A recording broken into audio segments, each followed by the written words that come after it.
सभी भाइयों और बहनों को राम राम। मैं लेकर के आ गया हूँ एक नया वीडियो और हम चल रहे हैं इतिहास की सर्वश्रेष्ठ कहानियों को लेकर। और अब की बार जो हम कहानी चला रहे हैं, जो एपिसोड्स चल रहे हैं, उस सीरीज का नाम है कलिंग की गाथा।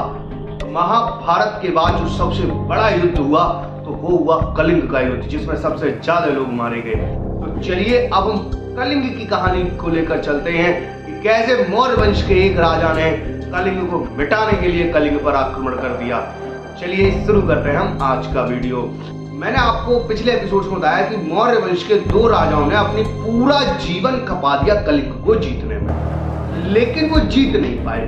फिर आता है मौर्य वंश का एक तीसरा राजा और उसने इतनी शक्ति से युद्ध किया, इतनी शक्ति लगाई कलिंग को जीतने में, जैसे कलिंग को जीतने के बाद वो दुनिया का सम्राट बन जाएगा, दुनिया का शासक बन जाएगा। और खूब रक्त बहाया, अंत में कलिंग को अपने चरणों पर झुकाई दिया।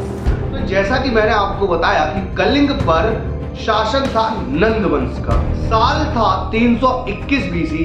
मगध पर नंद वंश का शासन था और मगध के ही अधीन जा रहा था कौन? कलिंग। और मगध का सम्राट उस वक्त जो हुआ करता था उसका नाम था धनानंद। ये नंद वंश से बिलोंग करता था।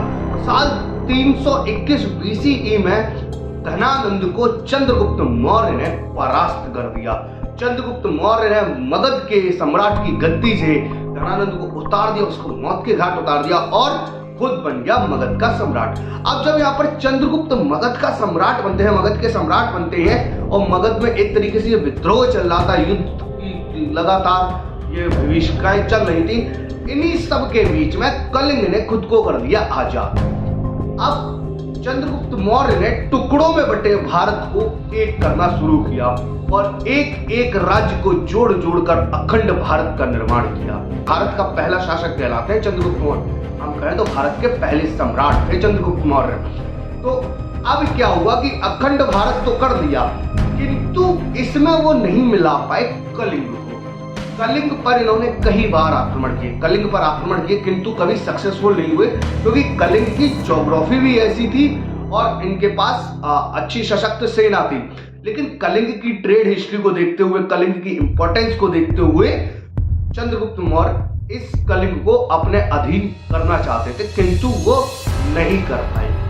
साल आता है 297 बीसी, 297 बीसीई।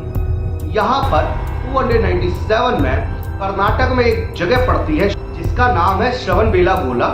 इस जगह पर चंद्रगुप्त मौर्य की डेथ हो गई और जब चंद्रगुप्त मौर्य की डेथ हुई तो ऐसा बोला जाता है कि उन्होंने जैन धर्म को अपना लिया था और उसके बाद उनकी मौत हो गई।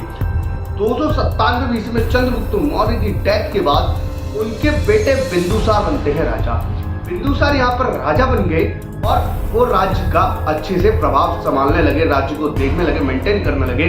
उन्होंने भी कलिंग को जीतने की कोशिश की, कलिंग पर उन्होंने भी कई आक्रमण किए, किंतु कभी सक्सेसफुल नहीं हो पाए और बिंदुसार का पूरा जीवन निकल गया। तो राजा चंद्रगुप्त मौर्य और बिंदुसार, मौर्य वंश के ये दो राजा पूरी तरीके से खप गए। इन्होंने अपना पूरा जीवन लगा दिया, किंतु कलिंग को नहीं जीत पाए। अब आता है वो तीसरा राजा। साल आता है 272 बीसीई, यानी कि 272 बीसीई। 272 बीसीई में बिंदुसार की हो जाती है मौत। बिंदुसार अपने बेटे सुसीम को राजा बनाना चाहते थे, किंतु जो उनके दरबार में अमात्य, खल्लटक और राधागुप्त वगैरह थे, ये बिल्कुल नहीं चाहते थे कि सुसीम राजा बने। ऐसे में अशोक को बुलाया जाता है मगध में, जो कि बिंदुसार के ही बेटे थे, और उनको प्रभार दे दिया जाता है। वो उनको राजा बना दिया था, मतलब एक तरीके से कार्यकारिणी राजा बना दिया जाता है। वो भी उनका राज्य पर अभिषेक नहीं हुआ था, राज्याभिषेक नहीं हुआ। साल 268 बीसीई में, 268 बीसीई में अशोक फॉर्मली राजा बन जाते हैं। ठीक है, ये तीसरा राजा था अशोक। जी हाँ, अब अशोक फॉर्मली राजा बन जाते हैं। ये थे बिंदुसार के बेटे और अशोक अगले 8 साल तक कंटिन्यू अपने शासन को मेंटेन करते हैं, जिसमें वो कश्मीर को भी जीतते हैं, अपने हाथ उस दुश्मन को मिटा देते हैं जो उनके और उनके सिंहासन के लिए खतरा था, चाहे वो कोई राज्य हो, चाहे वो उनका खुद का सगा भाई क्यों ना हो।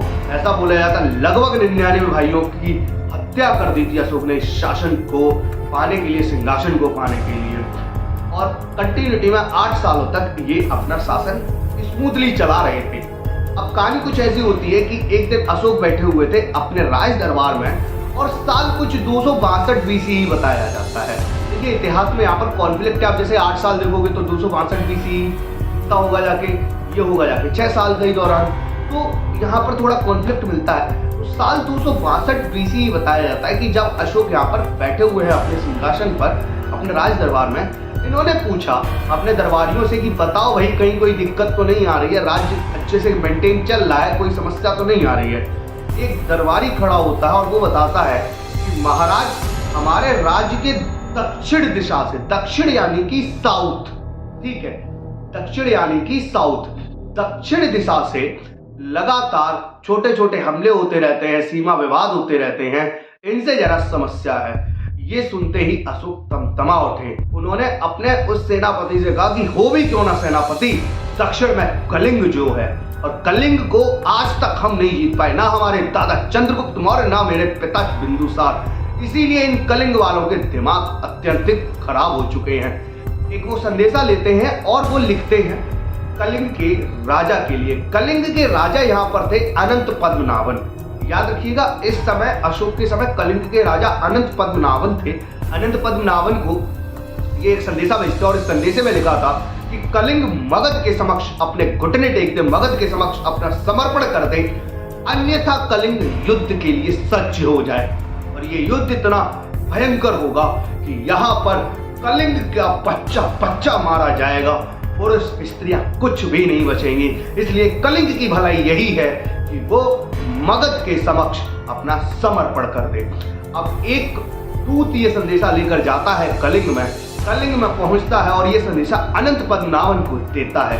अनंत पद्मनाभन जब ये संदेशा पढ़ते हैं तो अपने क्रोध से तमतमा जाते हैं। आखिर तमतमाए भी क्यों ना, एक शासक दूसरे शासक से कह रहा है कि अपना समर्पण कर दो, अन्यथा हम आपको मिटा देंगे, मिट्टी में मिला देंगे। अब आप सोचिए ये इतनी बड़ी बात होती थी उस समय पर, और कलिंग एक छोटा सा देश, कलिंग के राजा ने एक संदेशा वापस भेजा और इस संदेशे में लिखकर भिजवाया कि मगध चाहे तो हम पर आक्रमण कर दे, मगध चाहे जो कर ले, कलिंग कभी भी मगध के समक्ष नहीं झुकेगा।